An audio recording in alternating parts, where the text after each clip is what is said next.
Alright, welcome back to Metal Heroes Review, episode 154. Yep, 154. We're back with Blue SWAT. We're discussing episodes 33 and 36 of the series. 33 is mostly put this. It's a show episode where basically it saves a girl from an alien, and then, of course, our Platinum, that's his name, gives him a brand new weapon known as, which they put in the title of the episode, Drum Gun Fire, which becomes a very powerful weapon for him, and it's an additional arsenal to the Hyper Show armor he already has. Yeah, and of course, basically, he just uses the woman as bait to get some data. Yeah, it's not as interesting an episode. Just the fact we got this new gun, not a lot happens over the course 33. In 34, of course, basically we have these aliens who pose as a fake Blue SWAT to ruin reputation, and they apparently didn't know the fact that Blue SWAT have frickin' guns.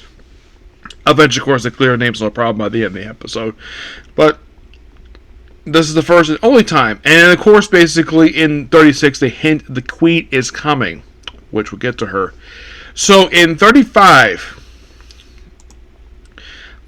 is very interesting. So we have this scientist named Dr. Nikron, where he had pretty much been destroying countless planets, massacring people for basically the space mafia. There's a survivor, one of them. He comes to Earth, they'll hunt him, and basically the guy wants to do the same thing to Earth, but look how basically he comes in. And you look at this guy, he looks like basically like the face of this alien. Yeah, it's obviously a cheap-looking costume, but he looks like basically one of the Predators. He looks like a big, beefy Predator, because Predators are usually very slim a lot of the time. Some of them are quite beef, but this guy's huge. Sadly, the guy dies by the end of the episode. You've heard about by simply his species name, the Watru, which are these alien hunters. Now, as for why Necron does, because it feels like it, he works for the Space Mafia. Though he, of course, is killed, he's wounded by the alien, and of course, Show kills by the end of the episode. 36. This is the first time this is not time to bring up the Queen, or Queen and her Chief General, who's actually not in this episode. Yeah, we actually see one of the subordinates take charge this episode, because in the case of the previous 3 episodes, we just have Gar just hang out at the base for the previous 3 episodes. Doesn't really do anything at all. Yeah, basically we have one of the subordinates here.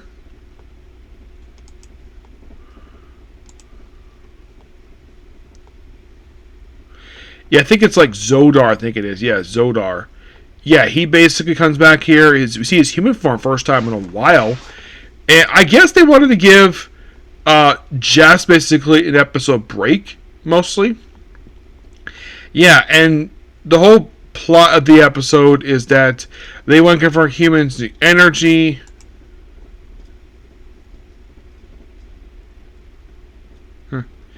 Yeah, but then there's this kid who breaks out, and well, he ends up running. He basically everyone thinks, oh, those monsters, but because he's a kid, it's Japan. They think he's lying because he's a kid, despite the fact that he can easily.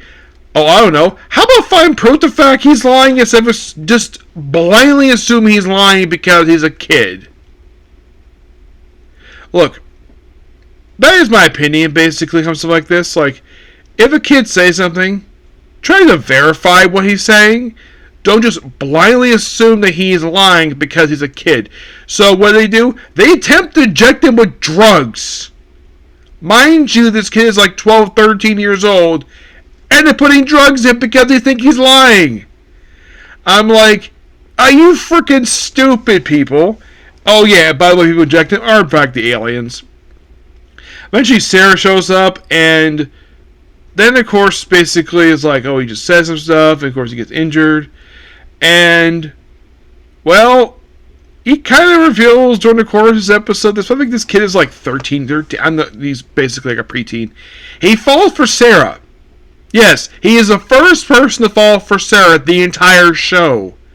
As much basically the actress was very, very pretty at the time, I'm surprised basically it's a kid. Now, I have seen this once before, where someone who's sort of a minor someone basically is like a preteen falling for a very beautiful adult woman. I've only seen this once.